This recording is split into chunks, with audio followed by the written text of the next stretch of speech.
សូមជូនរឿងត្រីមាសនៃទន្លេមេគង្គនៅក្បែរទន្លេមេគង្គដ៏ធំលង្វឹងល្វើយមានភូមិមួយដ៏ស្រស់ស្អាតពន្លឺថ្ងៃរះឡើងព្រឹកព្រលឹមធ្វើឲ្យផ្ទៃទឹកភ្លឺចែងចាំង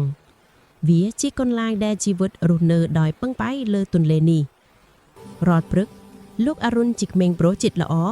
រៀបចំឧបករណ៍នេសាទរបស់គាត់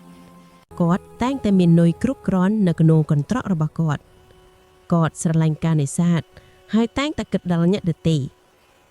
បន្តិចទៀតមកលោកតារាជីបងប្រុសរបស់លោកអរុណក៏ត្រៀមខ្លួនដែរប៉ុន្តែលោកតារាតែងតែរក្សាទុករបស់របររបស់គាត់ទាំងអស់គាត់មិនចូលចិត្តចែករំលែកទេលោកអរុណបានឃើញបងប្រុសរបស់គាត់ពិបាកចិត្តបងតារានេះនុយខ្ញុំគាត់និយាយទាំងញញឹមខ្ញុំមានច្រើនណាស់ចែករំលែកជាមួយបងប៉ុន្តែលោកតារាបានបដិសេធអត់ទេខ្ញុំមិនត្រូវការជំនួយទេគាត់និយាយទាំងមុខមាំគាត់តែងតែចង់រក្សាអ្វីសម្រាប់ខ្លួនឯងលោកអរុណមិនបានខឹងទេគាត់បានបន្តនេសាទដែលរីករាយហើយថែមទាំងចែករំលែកនុយជាមួយសត្វស្លាបទៀតផងគាត់មានចិត្តសប្បុរសជានិច្ចចំណែកលោកតារាវិញគាត់បាននេសាទយ៉ាងលំបាកនុយរបស់គាត់អស់ហើយប៉ុន្តែគាត់នៅតែមិនបានត្រីមួយក្បាលសោះគាត់ចាប់ផ្ដើមអស់ផ្សុករំពេះនោះលោកអរុណមានអារម្មណ៍ថាខ្សែរបស់គាត់កន្ត្រាក់ខ្លាំងត្រីមាសមួយក្បាលដ៏ស្រស់ស្អាតបានលោតចេញពីទឹកយ៉ាងអស្ចារ្យលោកអរុណភ្ញាក់ផ្អើលយ៉ាងខ្លាំង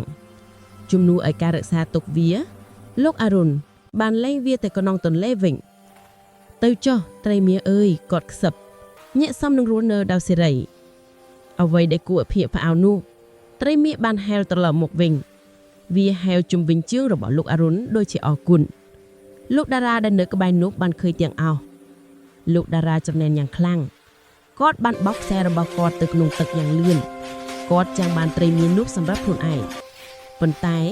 ត្រីមាសមិនបានមកជិតលោកតារាទេវាហែលទៅឆ្ងាយព្រោះវាដឹងថាលោកតារាមានចិត្តលោភលន់គាត់មិនបានត្រីមួយក្បាលសោះខណៈនោះកន្ត្រកនេសាទរបស់លោកអរុណក៏ចាប់ផ្ដើមពេញដោយត្រីធម្មតាជាច្រើនត្រីទាំងនោះហែលមករកគាត់ដូចជាអំណោគាត់ភ្ញាក់ផ្អើលនឹងអរគុណលោកតារាបានមើលលោកអរុណពីចម្ងាយគាត់បានដឹងថាការចែករំលែកនឹងចិត្តល្អបាននាំមកនឹងសំណាងល្អយ៉ាងពិតប្រាកដគាត់សោកស្ដាយនៅទង្វើរបស់ខ្លួនលោកអរុណបានចែករំលែកត្រីរបស់គាត់ជាមួយអ្នកភូមិទាំងអស់លោកតារាបានយល់ពីមេរៀនដ៏សំខាន់មួយគឺថាការចែករំលែកចិត្តល្អនាំមកនឹងពរជ័យយ៉ាងពិតប្រាកដ